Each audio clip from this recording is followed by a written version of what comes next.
It is Monday, March 20th, and this is your Morning Mud. This episode is brought to you by Mudwater.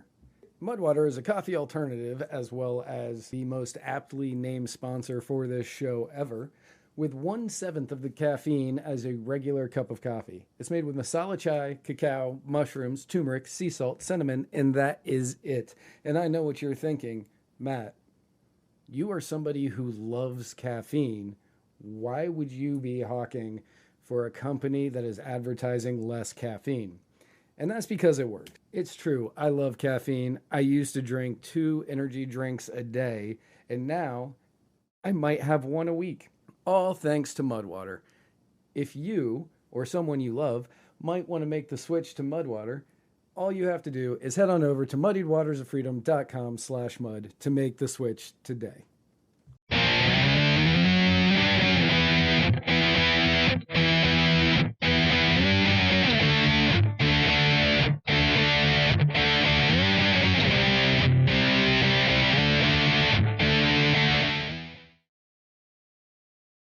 Good morning, everyone. I am Matt Wright, editor-in-chief of Muddied Waters Media. Hope everybody out there is having a fantastic Monday. Let's get into the news. Obviously, the big news over the weekend was the news that on Truth Social, Donald Trump announced that he believed he was going to be arrested Tuesday for failing to properly disclose payments to Stormy Daniels concerning a 2006 affair that he had with the former adult film star. Now, he says that there was no wrongdoing. He said that there was no wrongdoing and that no campaign finances were used in these payments. And the federal investigation in this case ended in 2019 with them saying that there were no issues. But the Manhattan DA has continued looking into this and started a grand jury in which Trump's former attorney and so-called fixer. I mean, I don't know if you can call Michael Cohen a fixer anymore. He seems to be the guy who's causing all of the problems. Testified against Trump along with Stormy Daniels. Now, like we said, on Tuesday or over the weekend, Trump says that he believed that on Tuesday they were going to come and arrest him. He said that there are indications that the criminal charges might be imminent, and according to new information that's come to light this week, Trump predicted that he'll be arrested on Tuesday in connection with the investigation conducted by the Manhattan District Attorney's Office, and called on his supporters to protest ahead of a possible indictment by the grand jury hearing evidence in the case. Now, a lot of people are taking a look at this tweet, I don't know what you call these things, at this post on Truth Social, and they are comparing it to his posts surrounding January 6th and saying that this is very irresponsible of Trump because he is continuing to push for more riots and protests and more people acting out against government. I don't see it that way. Like, it is the right of the American people to protest. We said that here at Muddied Waters Media, and a lot of people said it, during the 2020 protests. Once you start getting into riot territory, that's where rights start going away. The moment that you are infringing on somebody else's property or self, then you are then in violation of rights, and you do not have the right to do that. If you're calling for protests, there's nothing wrong with that. Absolutely nothing wrong with that. I don't care which side of the aisle you are on. If you are calling for protests over something that you think is unjust or unfair, nothing wrong with that. The moment that you start saying we need to injure people or loot or burn these buildings down, that's where you start having issue. So if he is just sitting there saying, I want, go out and protest, nothing wrong with that. And I read his post, and to me, nothing in there did it. Like, it's written in all caps, but it's Trump. Everything he writes is everything he writes is in all caps. But yeah, he was saying our nation is now third world and dying. The American dream is dead. The radical left anarchists, I don't think he understands what anarchists are, have stolen our presidential election, and with it, the heart of our country. Technically, what he said is of our country. American patriots are being arrested and held in captivity like animals, while criminals and leftist thugs are allowed to roam the street, killing and burning with no retribution. Millions are flooding through our open borders, many from prisons and mental institutions. Crime and inflation are destroying our very way of life. Now, illegal leaks from a corrupt and highly political Manhattan District Attorney's office, which has allowed new records to be set in violent crime and whose leader is funded by George Soros, indicate that, with no crime being able to be proven, based on an old and fully debunked by numerous other prosecutors fairy tale, the far and away leading Republican candidate and former president of the United States of America will be arrested on Tuesday of next week. Protest. Take our nation back. It's time. We are a nation in steep decline, being led into World War III by a crooked politician who doesn't even know he's alive, but who is surrounded by evil and sinister people who, based on their actions on defunding the police, destroying our military, open borders, no voter ID, inflation, raising taxes, and much more, can only hate our now failing USA. We just can't allow this anymore. They're killing our nation as we sit back and watch. We must save America. Protest, protest, protest. And again, nothing wrong with protesting. If he were saying you need to go out there and enter these places against their will and, do damage, then that's the issue. What he's doing here, there is nothing wrong with what he's saying, because you can peacefully protest something that you disagree with. Now, as far as the district attorney who is Soros backed, yes, the guy was funded. His campaign was funded by Soros, and he is somebody who, he has been one of those DAs that hasn't been prosecuting violent crimes, but instead has been letting people out onto the streets, which you've seen a lot in a lot of the blue cities, especially after the George Floyd and the defund the police movements. This is one of the DAs that was doing that. I think is it in LA or in New York? I think in New York, maybe DC. Like, they're changing the crime of carjacking, and they're changing the name just so there won't be a crime for it. So the DA has been letting a lot of people out for a lot of violent crimes, but has been putting all of his force into this. All of his focus has been on Donald Trump and about this indictment, which Kevin McCarthy, for him, having his own issues, Kevin McCarthy has a lot. He tweeted the other day, and he said that, where's that tweet? Here we go again. An outrageous abuse of power by a radical DA who lets violent criminals walk as he pursues political vengeance against President Trump. And this is something that you are seeing right now. Like, this is something that's going on. Like, I hate to make it sound like I'm in support of Trump in any way, shape, or form, or I'm supporting McCarthy, because I don't. I don't like either of these people. However, if we want to start going after people, if we want to start going after former presidents, which I have no problem with, I have zero issue with this, it's got to be across the board. It absolutely has to be across the board. And if they think that this isn't going to come back to haunt them in other ways in the future.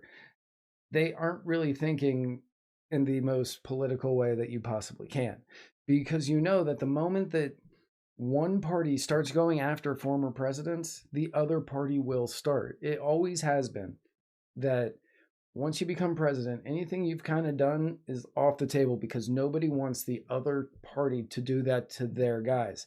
So let's just say 2024 rolls around, the Democrats lose. And, Trump wins, DeSantis wins, whoever wins. What is going to stop that president from getting district attorneys and attorney generals and everybody else to go out and go after your Bidens, your Obamas, your Clintons? What's going to stop that from happening? The fact that there was always sort of an unwritten rule in politics that you don't go after these guys is something that it's just never really been broken. Now it's okay, we're going to break these unwritten rules. Again, no problem doing it. The question is what you're doing it with worthy of doing it? Now, they're saying that the Dems are calling this like Trump's illegal business practices. And that's what they're saying is, we need to look at his illegal business practices and he needs to go to prison for his illegal business practices. Okay, no, I'm totally okay with that. But remember, that is going to turn around and come back on you. And when you say in 4 years or 5 years or 8 years or whatever, that this is what did Kevin McCarthy say? He said Kevin McCarthy said he would direct relevant committees to investigate if any federal funding is being used to subvert our democracy by interfering in election with politically motivated prosecutions. Yet you're going to call these politically motivated prosecutions when it's going the other way. And the people on the right will support them then, and they aren't going to support them now. And the people on the left are going to support this one because it's Trump and he's bad and we need to get Trump out of there. But they aren't going to support it in the future when they're going after Obama or Biden. And for anybody to believe that not a single person or that any single person has made it to the presidency without committing at least one felony, you are daft beyond all belief, because they absolutely have committed multiple felonies in order to get there. So this is going to be a wild week for politics. Personally, I think if they do arrest Trump, it will absolutely boost his numbers. It will solidify so much of the right behind him. And actually, that's a good thought that I just had. If it solidifies the right, okay, so the Democrats think that they can beat Trump easier than they can beat DeSantis. You can see that by the way that they've been attacking DeSantis. They can't attack him for a lot of things, so they've been hitting him. They can't attack him for being corrupt because there's no evidence that he's corrupt. They can't attack him for being stupid because he went to Yale and Harvard Law. And they can attack him on the culture war stuff, but about roughly 50% of the country agrees with him. So that's not something that's going to stick. That's why, like, you saw the report come out last week that he eats like an animal, and like he was one time eating pudding with his fingers. Like, they're hitting him with weird things, and I think they're going for things that they think will resonate with the American people because they don't think that they could beat him one-on-one, or he wouldn't be as easy to beat one-on-one. But they think they can beat Trump, and they know that if they arrest Trump, or at least put the feelers out that they're going to arrest Trump, that will boost Trump's numbers and get more people behind him. So there's a chance that this is something that's actually not going to come into, or if it comes into play, it's a plan by the Democrats to ensure that Trump wins the nomination. I'm not going to go out and say that's what this is yet, but that's just as we're sitting here doing this, like live for me. You'll hear this later. I'm wondering if that is what it is that they're doing, is they're trying to get the Republican Party to coalesce behind Trump because they think Trump is easier to beat. something to think about. Stay tuned after these commercials. We'll have the rest of the show, and we will talk to you then. Welcome back, everybody. Let's flip over to the other side of the coin. We talked about Trump for the first half. Let's go to Biden. So Joe Biden is apparently going to be announcing his final decision on whether or not he's going to run in 2024 in the next couple of weeks. The later this goes, the less likely it is that he's going to run for re-election. Right now, it appears as though he's going to. And in doing so, it appears as though, like we said last week, he is moving from the far left position that he is in and trying to go somewhere further to the middle. He's trying to get back to the ideological middle because he knows that he's not going to be able to run on a far left ideology in 2024. Now, the three issues, we started talking about this with the oil, or with the DC crime bill. But that is one of the things, as we know, the DC council said that they overhauled the city's criminal code, but the GOP said that they were going to veto it. And Biden said he would not he would not stop that bill. He would not veto that bill. So a lot of people were upset with him about that. Like Alexandria Ocasio-Cortez said, if the president supports DC statehood, he should govern like it. Then with oil, as we talked about last week, he said that there'll be no drilling, period. It ends here during the campaign. But we know that he approved ConocoPhillips' new Willow project to drill for oil on federal land in Alaska. And then on immigration, we've been hearing for the last 2.5 years, that there's been a lot of migrants coming across the border in Texas, and that there's a lot of immigration happening, and that people on the right have been calling this a crisis. Biden is now reportedly considering whether to readopt Donald Trump's policy of detaining migrant families at the southern border amid concerns that lifting Title 42 in May will lead to a rush of migrants. Bernie Sanders, who is somehow still relevant, and people are saying that he is the most logical choice if Biden doesn't run, because the Democrats don't have anybody good enough under the age of 70 to run for president. But Bernie Sanders said, I think the devil is in the details, and we will see what happens. But he has made decisions that progressives disagree with. Absolutely. We will see what comes in the next year. Now, Biden's aides are quick to say that there's no coordinated, deliberate strategy to move to the center, but all signs kind of point to, yes, he's moving to the center. Everything that he has been doing has sort of created a divide between the president and the progressive base of the Democrat Party. Now, this kind of shows you where how Biden, how do I say this?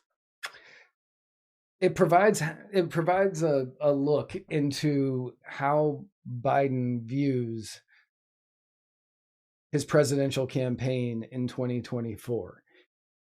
He knows that people are getting tired of the quote unquote woke, the base, the whatever. People are getting tired of that, and it's all about economy. It's all about economy. Gas prices are still $3.50 here, and upwards of $3.50 in Florida. Inflation's still at 6%. We're $34 trillion in debt. Economy is going to be the big thing. If you hit culture, and do things that people are going to perceive to add to the economic woes, you're not going to get reelected. And I think that Biden and his team kind of understand that, and they are going to speak to the middle. They're going to try to get those independents. But we will see what happens in the future. We're going to see what happens in the future. Everything is just sort of ramping up. Get ready, people. This is going to turn into one hell of a ride. I hope everybody has a great week. We will see you here tomorrow morning. That is the episode. Thank you all so much for tuning in. If you enjoy what is happening here at Muddied Waters Media, I ask you to do a couple of simple favors for us. Please, whatever podcasting platform you are listening to us on, give us a 5-star review. Also, leave a review. And the biggest way that you can help is by sharing this episode with your friends. Thank you all so much for tuning in. We will see you again very soon. And remember, where we're going, we don't need roads.